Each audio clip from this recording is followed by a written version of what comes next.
नमस्ते, easy kitchen रेसिपीमा स्वागत छ। आजको रेसिपीमा म हजुरलाई एकदमै छिट्टो बनेर तयार हुने अन्डाको पकोडाको रेसिपी शेयर गर्न चाहदैछु। यसरी यो अन्डाको पकोडा बनाउँदा यसलाई उसिनी राख्नु पर्दैन, एकदमै फटाफट बनेर तयार हुने यो अन्डाको पकोडा बनाउन सुरु गरौँ। सुरुमा मैले एउटा यहाँ ठुलो बाउल लिएकी छु। अब यसमा हामीले यसरी अन्डालाई फोड्दै राख्ने। हजुरले आफ्नो आवश्यकता अनुसार थोरै या धेरै अन्डा लिन सक्नुहुन्छ। मैले चाहिँ यहाँनिर 3टा अन्डालाई यसरी फोडेर लिएकी छु। सबै अन्डालाई यसरी फोडेर एउटा बाउलमा राखिसकेपछि अब यसलाई राम्रोसँग पहिला यसरी फिटिदिने। अन्डालाई केही बेर यतिको फिटिसकेपछि अब भने यसमा बेसन एड गर्ने। मैले यहाँनिर सानो कपबाट 1 कप बेसन लिएकी छु। यो ठुलो चम्चाबाट लगभग 4 चम्चा छ। यो बेसनलाई एड गरिसकेपछि यसलाई पनि हामीले अन्डासँग मिक्स गरेर राम्रोसँग फिट्ने। यतिको फिटेपछि यो तयार भइसक्यो। अब भने यसमा हामी बाँकी रहेको सामग्रीहरू राख्ने छौं, जसमा मैले लिएकी छु अदुवा र लसुनको पेस्ट। यो राखेसँगै यसमा मैले मसिनो गरी काटेको प्याज पनि राखे। प्याज राखे सँगसँगै यसमा मसिनो गरी काटेको हरियो धनिया पनि राखे। अब यसमा स्वाद अनुसार नुन राख्ने। नुन राखे सँगसँगै यसमा मैले रातो धुलो खुर्सानी राखे। यो सँगै यसमा थोरै बेसार पनि राखे। बेसार राखेसँगै यसमा जिरा र धनियाको धुलो पनि राखे 1/2 चम्चा। यो सबै कुरा राखिसकेपछि अब यसलाई राम्रोसँग फिटेर मिक्स गरिदिने।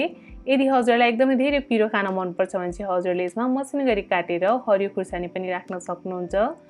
मैले चाहिँ यहाँनिर रातो धुलो खुर्सानी मात्र राखेर बनाएकी छु। यो ब्याटर बनेर तयार छ। अब भने हामी पकोडा बनाउन सुरु गरौँ। मैले यहाँ प्यानमा तेल तताउन राखिसके र तेल राम्रोसँग तातेर तयार भइसकेको छ। अब एउटा चम्चा लिने र हामीले एकचोटीमा मात्र 1 चम्चा यसरी यो घोललाई राख्दै जाने।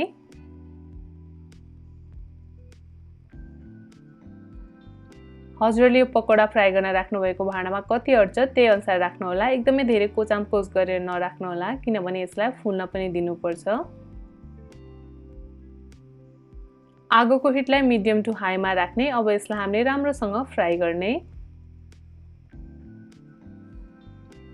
यो पकोडालाई हामीले राख्ने बित्तिकै फर्काइहाल्नु हुँदैन।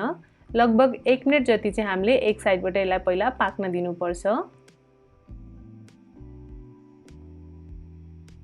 यसरी एक साइडबाट केही बेर पकाइसकेपछि यसलाई अर्को साइड फर्काइदिने।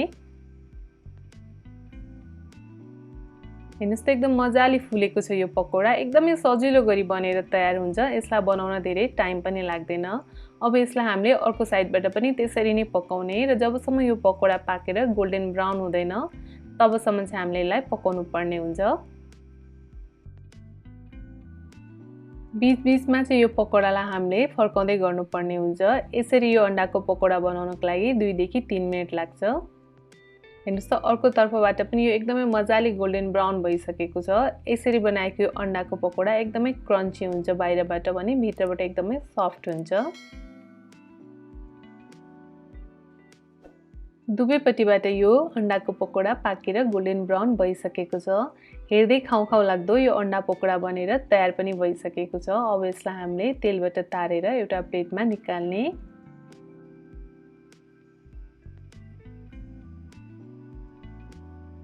सबै पकोडालाई एउटा प्लेटमा निकालिसके। अब यो पकोडा बनेर तयार भइसक्यो। यसलाई चाहिँ मैले टमाटो केचपसँग सर्भ गर्दैछु। हजुरहरूले आफूलाई मनपर्ने कुनै पनि अचारसँग यो पकोडा खान सक्नुहुन्छ। एकदमै छिट्टो बनेर तयार हुने यो अन्डा पकोडाको रेसिपी हजुरहरूले पनि एकचोटि अवश्य ट्राई गर्नुहोला। र हजुरहरूलाई मैले बनाएको यो अन्डा पकोडाको रेसिपी कस्तो लाग्यो?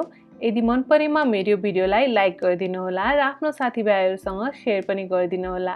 र हजुरको सल्लाह र सुझाव मेरो च्यानलको कमेन्ट बक्समा गएर कमेन्ट गर्न पनि नबिर्सिनु होला। यस्तै नेपाली खानेकुराहरूको छिट्टो मिठो रेसिपीहरूको लागि मेरो च्यानल इजी किचन रेसिपीलाई सब्स्क्राइब गर्न पनि नबिर्सिनु होला। Thank you.